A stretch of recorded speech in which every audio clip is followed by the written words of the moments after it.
नमस्कार दोस्तों, मैं हूं दिनेश के ओरा। स्वागत है आपका एसबीएस न्यूज और न्यूज टाइम के साइमलकास्ट कार्यक्रम के अंदर। दोस्तों, हम इस टॉक शोज की सीरीज के अंदर जहां अपने विशिष्ट मेहमानों को आमंत्रित कर रहे हैं, जो बहुत बड़े डोमेन एक्सपर्ट्स हैं, हिंदुस्तान के जाने पहचाने चेहरे हैं, जिन्हें तारुफ की जरूरत नहीं है, उनसे बात करते हैं प्रतिदिन भारत की अर्थव्यवस्था पर, भारत की राजनीति पर, भारत के सामाजिक ताने बाने पर, और किस किस्म के खतरे पर्यावरण से भी हमारे ऊपर आ रहे हैं उन पर भी।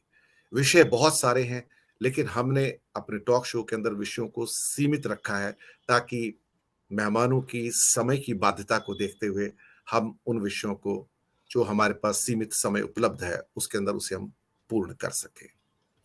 आज इसी विषय पर बात करने के लिए हमारे साथ जो विशिष्ट विद्वान मौजूद हैं, तारुफ की जरूरत नहीं है, श्री राकेश पाठक जी, चीफ एडिटर कर्मवीर, बहुत बहुत स्वागत है। धन्यवाद सर। जाना पहचाना चेहरा दर्शक मित्रों, और इनकी बेबाक विचार जो हैं वो अपने आप में दर्शक सारे भी हैं, बेताबी से उसका इंतजार करते हैं। डॉक्टर राकेश पाठक जी, धन्यवाद आपका। आपको नए वर्ष की मंगल कामनाएं, पूरे परिवार को, और हमारी ओर से ये शुभकामनाएं कि आपके परिवार, आपके जो मित्र मंडल है, उन सबके घर में अच्छा स्वास्थ्य रहे और सुख और समृद्धि रहे। इन्हीं शब्दों के साथ हम अपना कार्यक्रम आरंभ करेंगे। बिना कोई प्रश्न लिए, राजनीतिक समीकरण, देश में जो उठापटक या उथल पथल चल रही है, यह एक राजनीतिक सुनामी चल रही है इसे कहा जाए, जहां पर नैतिकता, ईमानदारी, सच्चाई, ऐसा लगता है मुंबई की भाषा में कहा जाए तो सब तेल लेने गए। इसके ऊपर भी एक पूरा एक प्रोग्राम किया था, ये सारी चीजें गई तेल लेने, मुंबई की भाषा में जहां मैं बैठा हूं। यहां पर अब रह गई ये अनैतिकता, ठगी, मक्कारी, झूठ, बदतमीजी, बेहूदगी, बेहयाई, क्या कहा जाए, किसी भी कीमत पर सत्ता को पाने की हवस इस नए भारत में आप देख सकते हैं, इस नई सदी में देख सकते हैं।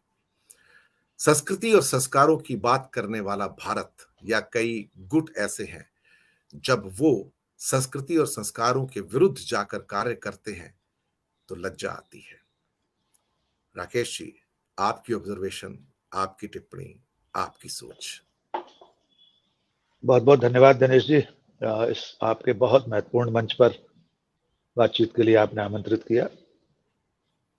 आपने देश के वर्तमान हालात पर बहुत कुछ इशारों में राजनीति की ओर संकेत किया है, लेकिन मैं इसको थोड़ा और समग्र रूप में देखना चाहता हूं। एक अध्यापक थे श्याम सनेही लाल शर्मा, उनका एक शेर है, अभी भूमिका है कहानी नहीं है, लिखी जा रही है जुबानी नहीं है। अभी भूमिका है कहानी नहीं है, लिखी जा रही है जुबानी नहीं है। कहाँ जाएगी पालकी राम जाने, कहारों की आंखों में पानी नहीं है। तो दिनेश सर, असल में हमारे आपका माइक शायद डिस्टर्ब हुआ है, देखिए आवाज थोड़ी सी एकदम से जंग कॉल आ रहा था, उसकी वजह से आवाज। मैं दोबारा शुरू करूं? नहीं, वो क्लियर हुआ है, कोई इशू नहीं, आगे चलिए। वो जो कविता की पंक्तियां मैंने कही थी पूरी हो गई? बिल्कुल पूरी हुई। हाँ जी, बिल्कुल आई। तो वो जो हमारे सर ने लिखा कि कहाँ जाएगी पालकी राम जाने, कहारों की आंखों में पानी नहीं है। तो इस देश के लोकतंत्र के संविधान के जो 4 कहार हैं, उन चारों कहारों की आंखों का पानी मर गया है। कार्यपालिका हो, विधायिका हो, न्यायपालिका हो या खबर पालिका, हम और आप, हम सबकी आंखों में नैतिकता का, लज्जा का, सिद्धांत का, नियमों का, सबका पानी मर गया है।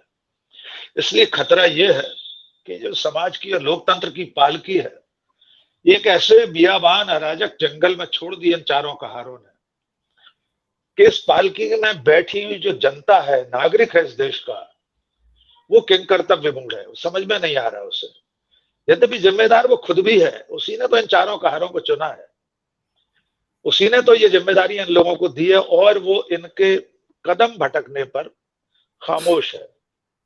पहले बात राजनीति की कर लेते हैं। आपने बहुत सारे विशेषणों के साथ कहा कि बदतमीजी, बदसलूकी, अशालीनता, अभद्रता इत्यादि इत्यादि, अनैतिकता, यही सब हमारे आज के समय के धर्म बन गए हैं।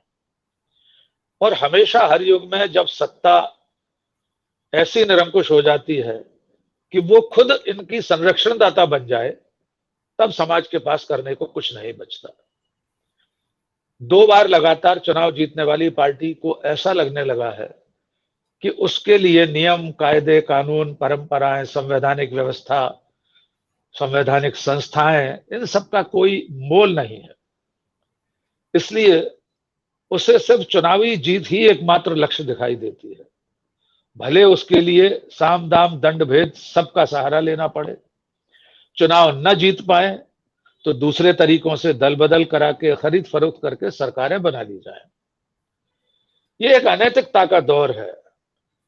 हम खुद नहीं जान पा रहे इसका अंत कब और कैसे होगा। हम देख रहे हैं कि जिस समाज में हत्यारे और बलात्कारियों को संस्कारी कहा जाने लगे, हम देख रहे हैं गुजरात में जिस व्यक्ति ने बहन बिल्किस बानो के बलात्कारियों को संस्कारी कहा था, वो चुनाव जीत गया। हम देख रहे हैं कि जिस मोरबी में इतने बड़े हादसे में 150 लोग मारे गए, वहां सत्ता में बैठी पार्टी इतनी सारी नाकामियों के बावजूद सारी सीटें जीत जाती है। और हमारी चिंता का विषय और भी जोड़ देता हूं, जगदीश विश्वकर्मा नए मिनिस्टर हैं गुजरात के, अपनी कॉन्स्टिट्यूएंसी में जाते हैं, उसके पास में कुछ लोग स्वागत करते हैं वडगांव में, जहां से जिग्नेश मेवानी जीतते हैं कांग्रेस के। तो वहां के लोग मिलने आते थे, कहते हैं आप तो सब विश्वासघाती और देशद्रोही हो, आपने तो कांग्रेस को वोट दिया ना, हमें वोट नहीं दिया ना। जो अपने देश के नागरिकों को, वो भी सारे हिंदू थे, कोई मुसलमान नहीं थे, उनसे विश्वासघाती और देशद्रोही कह दे क्योंकि तुमने भाजपा को वोट नहीं किया। तो ये मिनिस्टर बोल रहा है, मंत्री बोल रहा है, गुजरात का नया। तो आप सोचिए हम कहां, किस लेवल तक है। बिल्कुल सर। अगर सिर्फ गुजरात के मंत्री ही क्यों, केंद्र सरकार में बैठे हुए, नरेंद्र मोदी की सरकार में बैठे हुए मंत्री जिन्होंने संविधान की शपथ ली है, वो देश की राजधानी में गोली मारो सालों के नारे लगाते हैं, दूसरे धर्म संप्रदाय के लोगों की हत्या का आह्वान करते हैं, और सरकार के शिखर पर बैठे हुए नेतृत्व में कोई हलचल नहीं मचती। एक और सांसद हैं, हमारे मध्य प्रदेश की राजधानी भोपाल की सांसद है, वे समय समय पर सारी बातें संविधान के खिलाफ करती हैं। प्रधानमंत्री कहते हैं कि हम उन्हें दिल से माफ नहीं करेंगे, प्रधानमंत्री उन्हें दिल से माफ नहीं करेंगे, और अगले ही सत्र में प्रधानमंत्री के पीछे तीसरी चौथी कतार में वे बैठी दिखाई देते हैं। तो अगर हम ये कहें कि सत्ता ने अपना चरित्र ही ऐसा बना लिया है कि जो कुछ गलत है वो सब, उस सब के साथ वो सत्ता खड़ी है। मॉब लिंचिंग के, भीड़ हत्या के आरोपियों को तिरंगे के, एक आरोपी की जब मृत्यु हुई तो उसके शव पर तिरंगा लपेटा गया, किसी को कोई फर्क नहीं पड़ा। हत्यारों के स्वागत के लिए केंद्रीय मंत्री जयंत सिन्हा जेल के दरवाजे पर पहुंच जाते हैं जब वे पैरोल पर या जमानत पर छूटते हैं, किसी को कोई फर्क नहीं पड़ता। और केंद्रीय गृह मंत्री बयान देते हैं कि 1 जनवरी 2024 को राम मंदिर तैयार हो जाएगा। केंद्रीय गृह मंत्री आंतरिक सुरक्षा के विषयों पर नहीं बोलते। हमारे पूर्वोत्तर के 2 राज्य आपस में शत्रु देशों की तरह लड़ते रहते हैं। आप जिस महाराष्ट्र में बैठे हैं, महाराष्ट्र और कर्नाटक में जब विवाद होता है तो सीमाएं सील करना पड़ती हैं, आंतरिक यातायात, बसें बंद करना पड़ती हैं। गृह मंत्री कभी उस पर नहीं बोलते। ये ज्यादा चिंता की बात है कि सरकार में बैठे लोग, सत्ता में बैठे लोग हर अनैतिक रास्ते से सत्ता में बने रहना चाहते हैं। हमें उनके इस प्रयास से कोई शिकायत नहीं है। सरकार में वे आए, बार बार चुनाव जीतें, लेकिन कम से कम इतनी लोक लाज तो बनी रहने दें कि लोकतंत्र लोक लाज से चलता है। समाज में इतना संदेश तो बना रहे कि कम से कम गलत तरीकों से सरकार में न बैठे जाकर। अब आप अगर इस पूरे दौर को दूसरे तरीके से देखें कि ये कब तक चलेगा, इसे चुनौती कहां से मिलेगी, क्योंकि देखिए जनता पिछले 8-9 सालों से इस मानस में है कि विकल्पहीनता का दौर है, कोई विकल्प नहीं है। जबकि सच्चाई ये, विकल्प तो जनता के सामने होता है, लेकिन वो या तो धार्मिक कारणों से या ध्रुवीकरण के कारण से, बहुसंख्यक आत्मतुष्टि के कारण से उन्हें चुन लेते हैं जो पिछले 8-9 सालों से समाज के, देश के हर मोर्चे पर विफल रहे। आर्थिक मोर्चे पर आप देख लें, बेरोजगारी अपने इतिहास के चरम पर है। 81 करोड़ लोगों को अगले 1 साल तक फिर अनाज देने जा रही है सरकार। हमारी सीमाएं सुरक्षित नहीं है। यहाँ पे एक चीज हमारे जोड़ देता हूँ सर मैं, जी आपकी आपकी अनुमति से। जी जी।